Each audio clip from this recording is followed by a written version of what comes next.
E o Lula confirmou Frederico de Siqueira Filho como novo ministro das Comunicações. A indicação de Siqueira Filho foi feita pelo presidente do Senado, Davi Alcolumbre, da União Brasil, após o deputado federal e correligionário Pedro Lucas recusar o cargo. A equipe do petista escreveu o seguinte texto nas redes sociais dele, aspas, nomeei e dei posse agora pela manhã ao engenheiro Frederico de Siqueira Filho no cargo de ministro das Comunicações.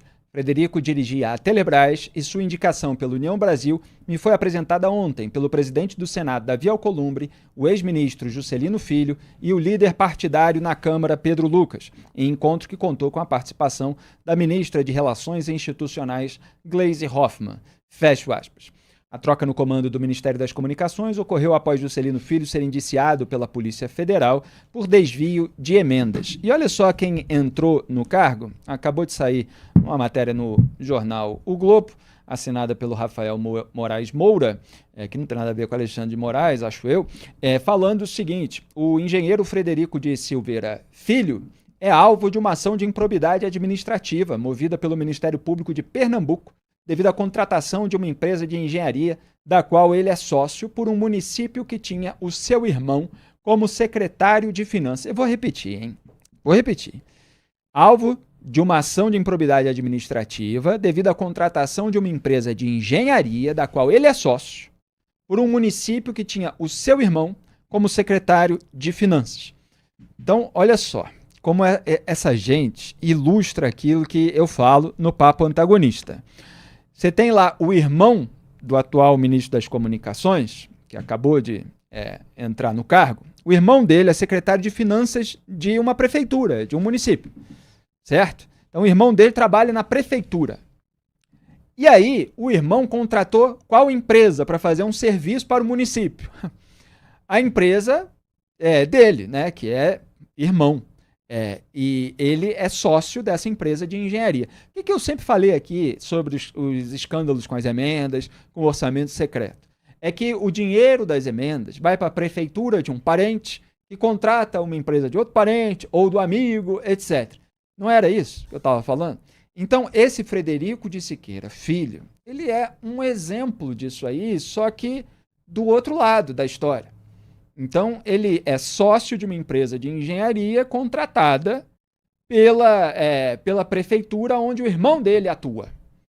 Quer dizer, irmão contratando serviço da empresa do irmão, com dinheiro público, evidentemente. Então, a família de um político, que é lá secretário de Finanças, ela tem uma empresa. E aí, aquela empresa é contratada pelo poder público, já que ele tem força lá dentro. E aí o Ministério Público de Pernambuco moveu essa ação por improbidade administrativa. Então, o título da matéria está lá. Na mira da Justiça, novo ministro de Lula negou acordo que o impediria de assumir o cargo. Indicado por Davi Alcolumbre, Frederico de Siqueira é alvo de ação do Ministério Público por improbidade. Então, olha, se não tiver esqueleto no armário, não serve para o cargo. É isso que a gente conclui.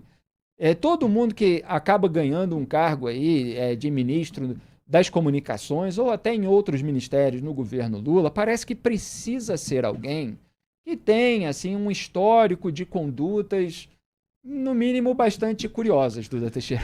Pois é, eu vi que tinha um pessoal na imprensa aí procurando algum perfil aí. Qual que é o nome dele mesmo? Desculpa. Frederico. Frederico. E aí a turma saiu dizendo que ele era um técnico, né? E aí a pergunta, quando vem essa notícia aí, é técnico em quê, né?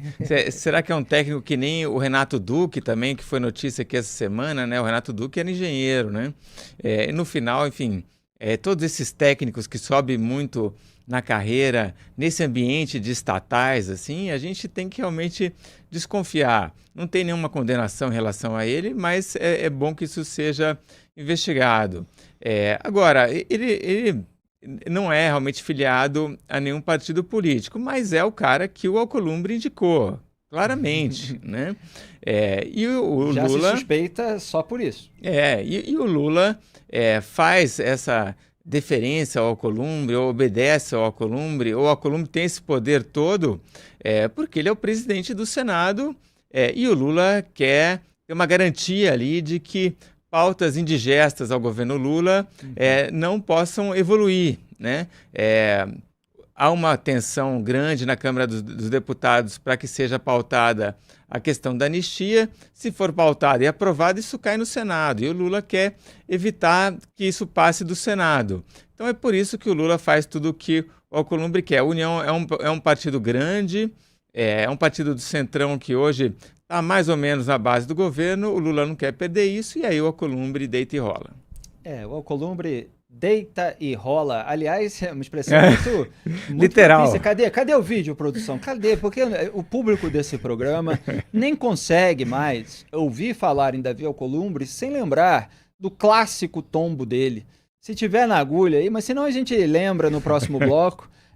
O Alcolumbre, quando ele tem muito poder, pode ser que chova a quadra de tênis lá no Amapá para ele inaugurar lá com a sua raquetinha, dando uns certos tropeços.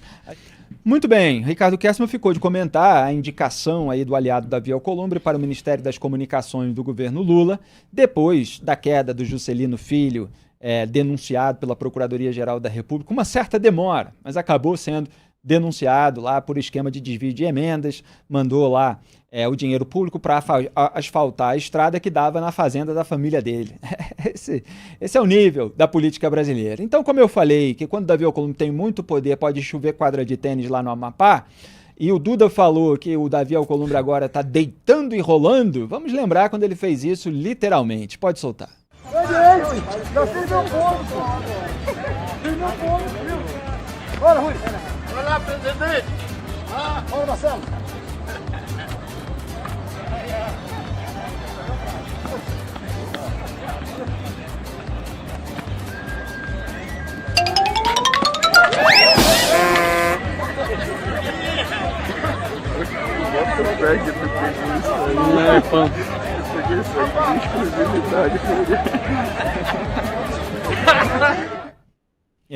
Dizem que Deus não dá asa à cobra. Não é a mesma habilidade para o tênis aquela que ele tem no toma lá da cá. Ricardo Kerstmann.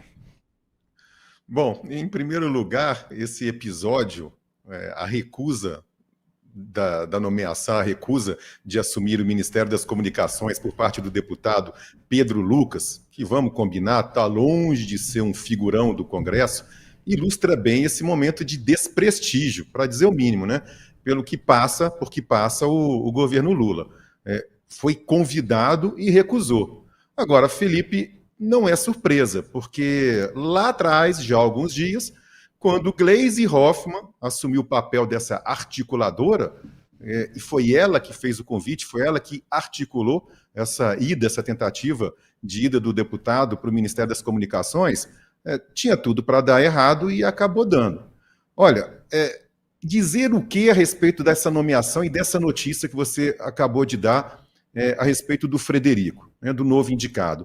Porque um pouco mais cedo, quando eu estava lendo o perfil, lendo o currículo dele, como o Duda acabou de falar, as pessoas estavam procurando encontrar um técnico ali, e eu encontrei, porque se você lê o currículo dele, realmente parece um perfil técnico, um profissional extremamente qualificado.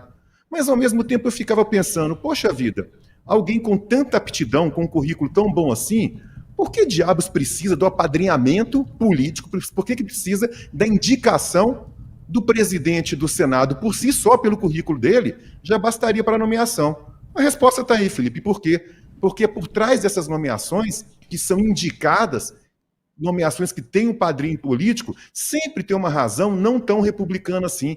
Aqui no Brasil, aquela história que a gente falava há alguns anos a respeito do QI, que é quem indica, que sempre contou muito, hoje em dia, além do quem indica, acaba tendo também o DNA, os laços sanguíneos.